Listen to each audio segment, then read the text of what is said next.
क्या आप जानते हैं कि चीन में एक भारतीय व्यक्ति का स्टैचू है और वो व्यक्ति है डॉक्टर कोटनिस।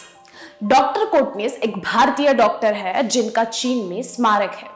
साथ ही चीन के उच्च स्तरीय अधिकारी जब भी इंडिया आते हैं तो वो सबसे पहले डॉक्टर कोटनिस के परिवार से मिलने जाते हैं।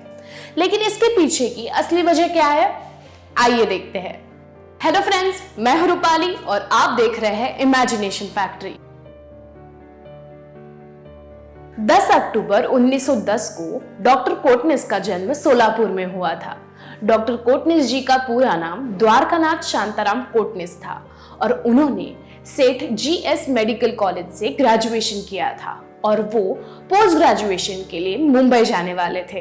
पर तब 1938 में दूसरा चीन जापान युद्ध छिड़ गया था और उस समय चीन के कई सैनिक घायल हो गए थे और घायल सैनिकों के इलाज के लिए चीन में डॉक्टरों की ज्यादा आवश्यकता थी।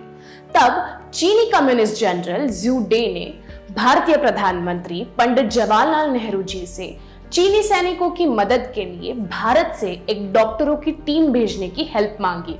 तब पंडित जवाहरलाल नेहरू जी ने उस समय उनकी मांग को मानते हुए कहा कि चीन के इस कठिन समय में भारत उनकी मदद जरूर करेगा। भारतीय राष्ट्रीय कांग्रेस के तत्कालीन अध्यक्ष नेताजी सुभाष चंद्र बोस जी ने 30 जून 1938 को एक पत्रकार परिषद में भारतीय डॉक्टरों से चीन के सैनिकों के मदद के लिए डॉक्टरों की एक टीम में शामिल होने के लिए अपील की। और जब डॉक्टर कोटनिस जी ने इस मदद के बारे में सुना तो उन्होंने डॉक्टर के मेडिकल टीम में शामिल होने का फैसला लिया। डॉक्टर कोटनिस जी के पिता ने उनके ये डिसीजन को काफी सपोर्ट किया और चीन जाने के लिए काफी प्रोत्साहित किया। लेकिन उनकी ये बात सुनकर उनकी माँ काफी सहमत नहीं थी। उनका ये फैसला सुनकर उनकी माँ काफी चिंतित हो गई थी क्योंकि डॉक्टर कोटनिस सैनिकों के इलाज के लिए युद्ध के मैदान में जाने वाले थे।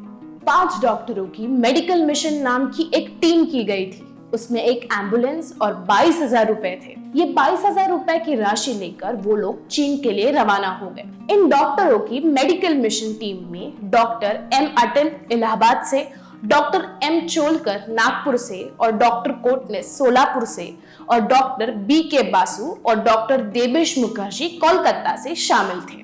तब डॉक्टर कोटनिस सिर्फ 28 साल के थे और डॉक्टर की इस मेडिकल टीम में उन्होंने 5 साल से भी ज्यादा समय तक काम किया। इस दौरान उन्होंने कई घायल जवानों को मोबाइल वैन की मदद से समय पर इलाज करवाया। 1939 में डॉक्टर कोटनिस एक बैटल फ्रंट डॉक्टर के रूप में माओ त्से तुंग के नेतृत्व में 8 रूट सेना में शामिल हो गए थे।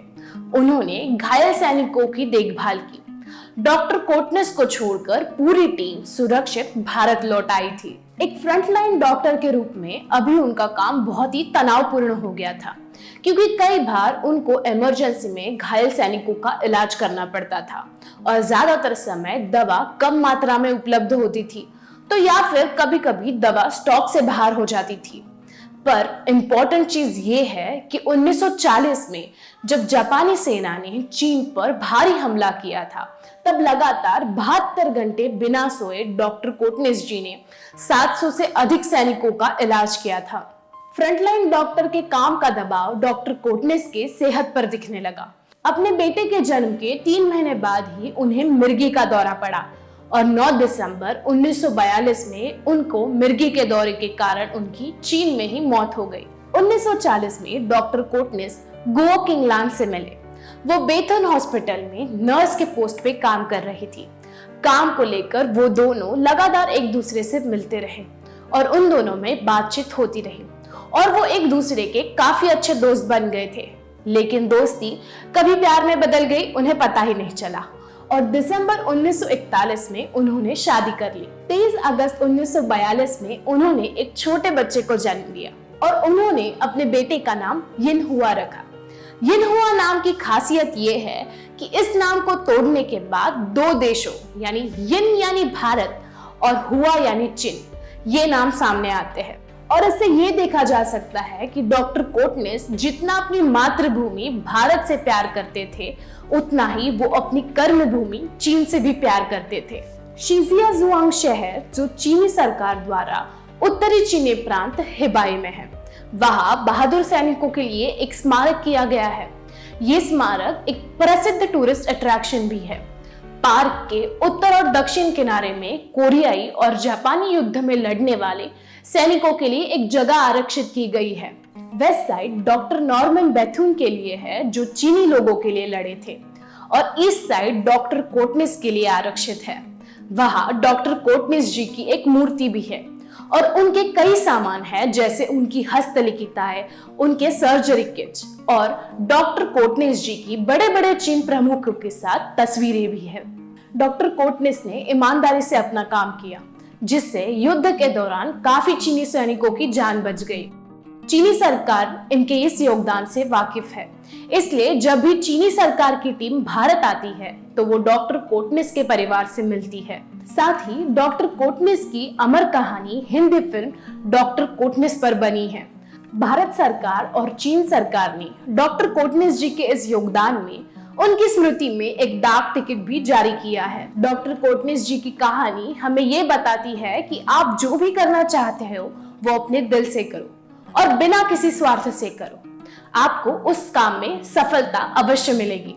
साथ ही 1 जनवरी 2012 को सोलापुर में स्थित उनके घर पर डॉक्टर कोटनिस जी के स्मारक का अनावरण किया गया। तो दोस्तों, अगर ये वीडियो आपको पसंद आया हो तो लाइक और शेयर कीजिए और इमेजिनेशन फैक्ट्री चैनल को सब्सक्राइब कीजिए। फिर मिलेंगे ऐसे ही नई इंफॉर्मेशन के साथ। तब तक के अपडेट्स पाने के लिए बेल आइकन को क्लिक कीजिए।